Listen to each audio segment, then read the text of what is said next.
북해 노르웨이 해역에 위치한 대형 천연가스 개발 현장. 그 바다 위엔 한 척의 시추선이 떠 있었다. 이름은 바이포드 돌핀. 오랜 시간 석유와 천연가스를 채굴해온 이 시추선은 평소와 다름없는 하루를 시작했다.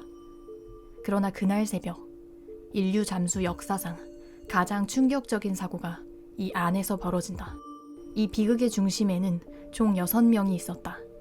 잠수를 맡은 전문 다이버 4명, 그리고 그들을 보조하는 텐더 2명. 여기서 텐더란 다이빙에서 다른 다이버의 안전을 지원하는 역할을 의미한다.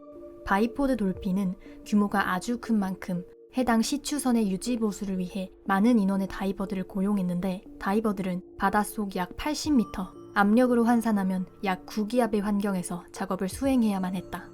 기압에 대해 설명하자면 우리가 살고 있는 지상의 공기압은 1기압이다. 이는 대기 자체의 무게에 의해 형성된 압력이다. 그럼 물속으로 들어간다면 어떨까? 수심이 깊어질수록 물의 무게가 더해져 압력이 증가하게 되는데, 수심 10m마다 기압은 1기압씩 증가하고, 이는 사람의 몸에 점점 더 강한 압박을 가하게 된다. 이러한 고압 환경에서는 헬륨과 산소로 구성된 헬리옥스 혼합 기체를 사용해 호흡한다.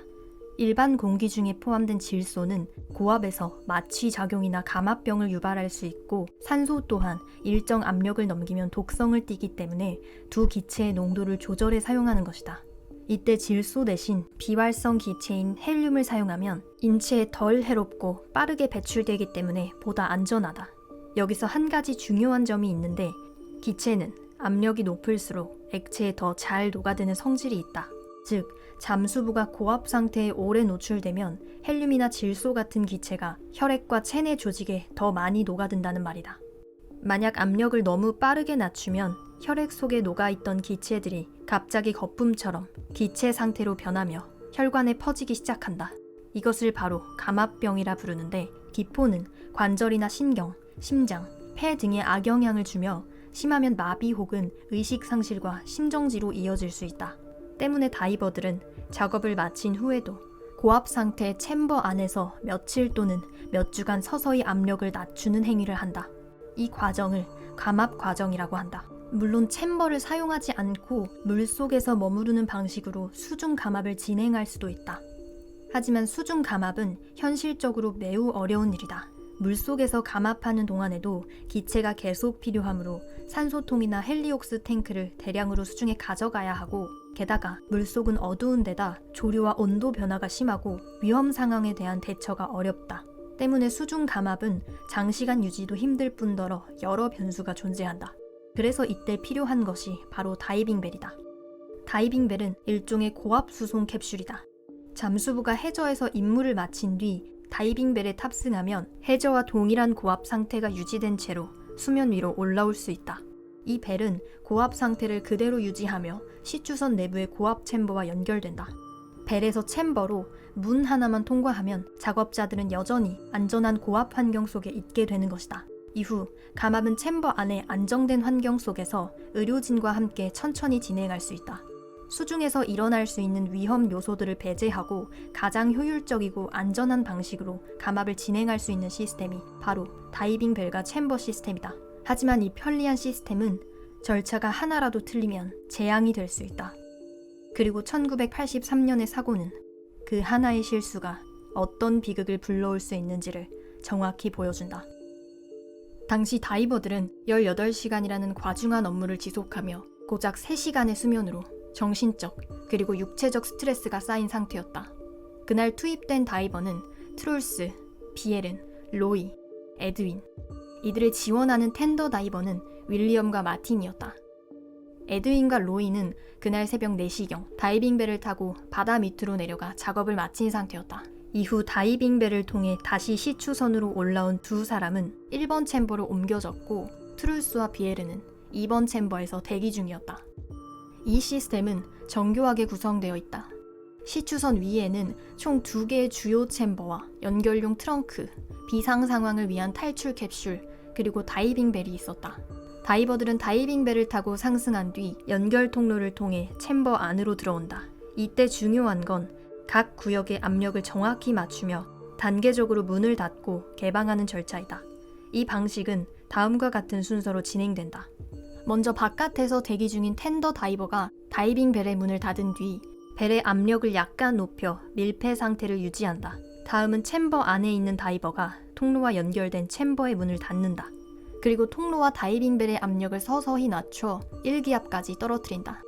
마지막으로 통로와 다이빙 벨이 연결된 클램프를 해제해 다이빙 벨을 분리한다. 이날도 이들은 순서대로 해당 작업을 실행한다. 해당 절차는 수십 번 반복해온 숙련된 작업이었기 때문에 아무런 의심도 하지 않고 윌리엄은 다이빙 벨의 클램프를 해제한다. 그 순간 치명적인 폭발이 발생한다. 아직 챔버의 문이 완전히 닫히지 않은 상태에서 텐더였던 윌리엄이 다이빙 벨의 클램프를 조기에 해제해버린 것이다. 이로 인해 내부의 고압이 한순간에 외부로 폭발하듯 빠져나간다. 이 현상은 폭발적 감압이라고 불리며 고압 상태에서 급격히 압력이 떨어질 때 발생한다. 9기압에서 단 1기압으로의 변화는 단순한 압력 감소가 아니다.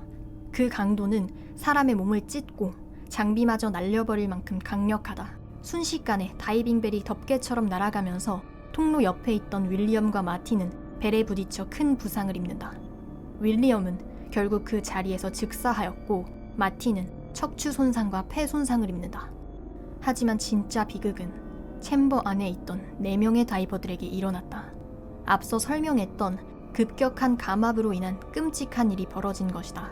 순식간에 9기압에서 1기압으로 떨어진 압력차로 인해 이들의 몸 내부에 있는 혈관에서 공기방울이 급격히 팽창하고 만다. 혈액 속에 녹아있던 질소가 순식간에 기체로 변하면서 몸 곳곳에 기포가 생겼고 이로 인해 순환계에 큰 손상이 발생했다. 사망은 즉각적이었으며 고통을 느낄 겨를조차 없었을 것으로 추정된다. 다만 이 사고에 대한 초기 보도에는 과장된 정보도 존재했다. 예를 들어 일부 자료에서는 4명 모두 신체가 완전히 훼손됐다고 언급되었지만 실제로는 트룰스만이 가장 근접한 위치에 있었기 때문에 외형 손상이 극심했다. 나머지 3명은 외형상으로는 비교적 온전한 상태였으며 내부 장기 손상이 주를 이뤘다.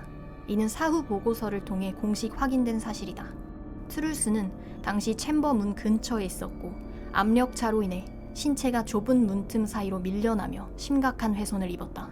이후 조사 결과 사고 지점에는 그의 척추 일부, 기관지, 소장 등이 남겨져 있었고 다른 장기는 외부로 튕겨져 나간 것으로 추정되었다. 조사단은 이 사고의 원인을 단순한 인적 실수로 보기 어려웠다.